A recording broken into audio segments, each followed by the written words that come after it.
Hello, it's Rob from Van Compass again, and we're just wrapping up our new 2-inch lift kit install on our 2020 all-wheel drive Transit.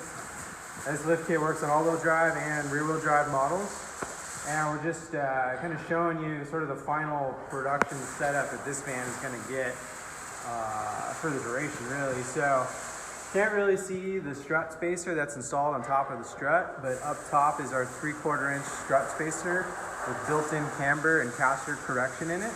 So when this thing goes and gets aligned, it'll be bang on right within specs. You then see the new yellow Bilstein V6 strut.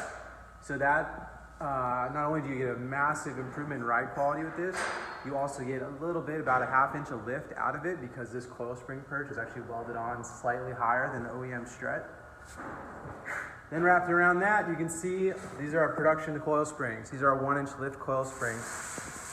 The blue spring is a factory spring rate, just has ride height set at 1 inch higher in the coil travel. So with this setup, we're at actually about 2¼ inches of lift over factory.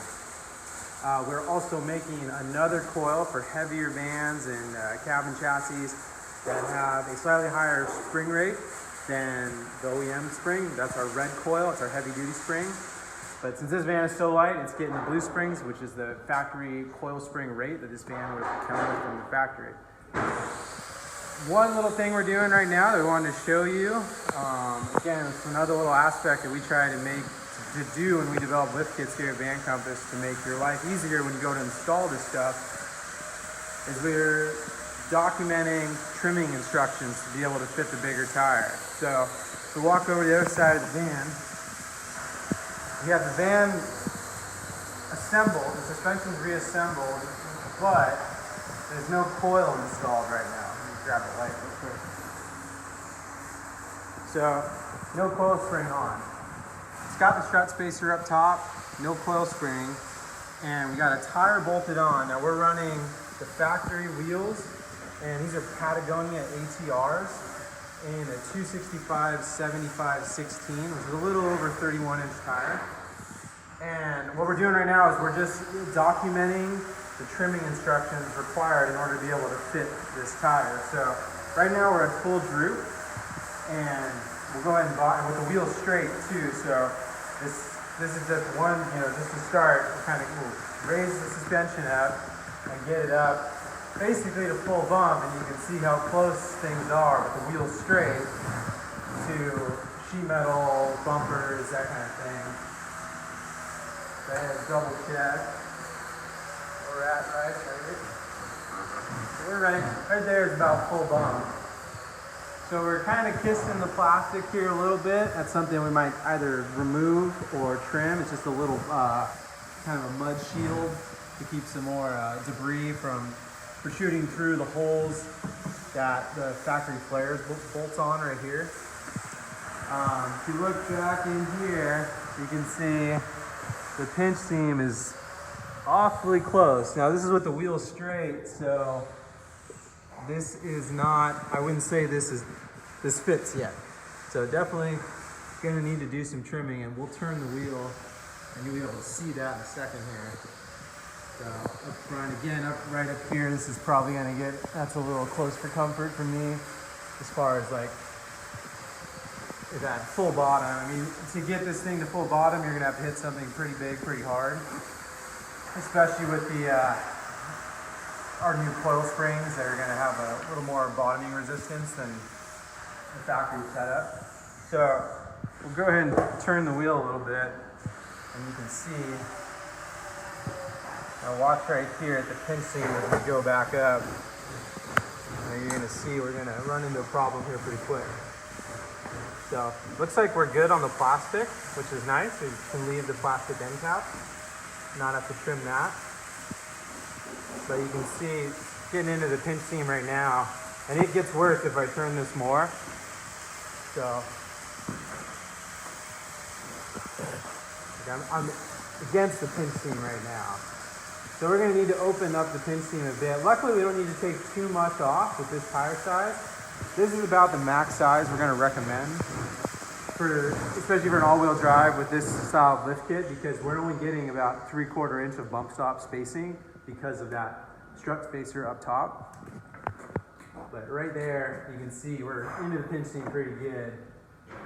So we're gonna go ahead and trim a good amount up to make sure we don't get into damaging our tire on full compression, even with the steering wheel turned just slightly. So this is a realistic scenario having it, maybe not like that, but I mean that's awfully realistic. Something like that on a pretty standard forest road or pulling into a campsite that's a little uneven on the road conditions. So we're gonna trim this. We're gonna start trimming here, and if you see right here, there's a bunch of glue and goop and whatnot that's helping sandwich all this together. We're gonna cut off this 1/4 inch lip, basically where all the glue sort of stops. And if you look close, we're not gonna be like losing any structural integrity here when it comes to the pinch seam, because there's spot welds right here. So spot weld, spot weld, spot weld, spot. That's doing the bulk of the work of keeping all this together. So, and there's still tons of glue between all of this. So cutting this off, you're not sacrificing or losing any strength when it comes to the body structure. So don't really worry about that. So I'm gonna go all the way up to here, because that's what's needed. The tire comes all the way up, especially when it's turned slightly, it's gonna get into this pinch seam. So we're just gonna start at a 1/4 inch and recycle it again and see if that's enough. And then again, I'm gonna cut over here too.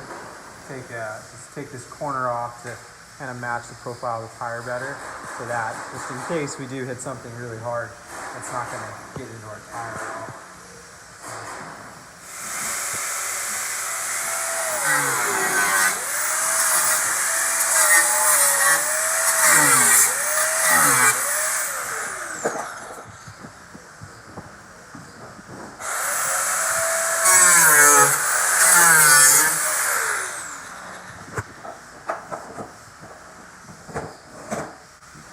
I didn't show you earlier, but we had turned the wheel driver and bumped it out, and it does clear the bumper, but it's really close. It's kind of a little too close for comfort for me, so it's gonna take a tiny bit off the front bumper just to give it that just a little bit of safety factor there.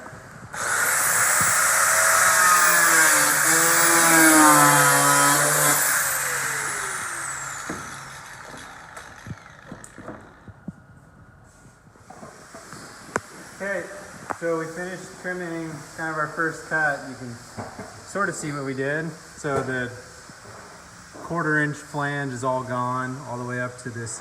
There's a reference point right here. It's factory, there's a little slot there. So we just went up to that slot. Cut about a 1/4 inch off, just followed the radius and cleaned it up. And then once we're all done trimming and we're sure that the tire clears in all situations, then we'll go ahead and hit it with some paint. And kind of up to you. You can use some undercoating under here. You can use some truck bed liner, or monster liner, or line exit.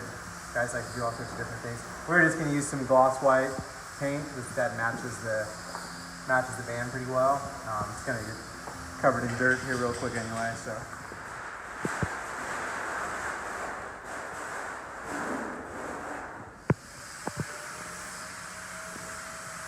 All right. That's kind of as bad as it gets. You can still see light. About a 1/4 inch or so.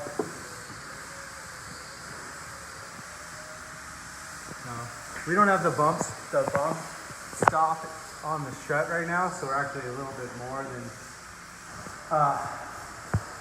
than full compression, just to give us a little buffer. So yeah, I'm pretty happy with that. So we'll have all this documented in the instructions that go along with the kit. So if you want some more information about trimming to fit a 265, 75, 16 on this new 2-inch lift kit setup, just go on the website, vancompass.com.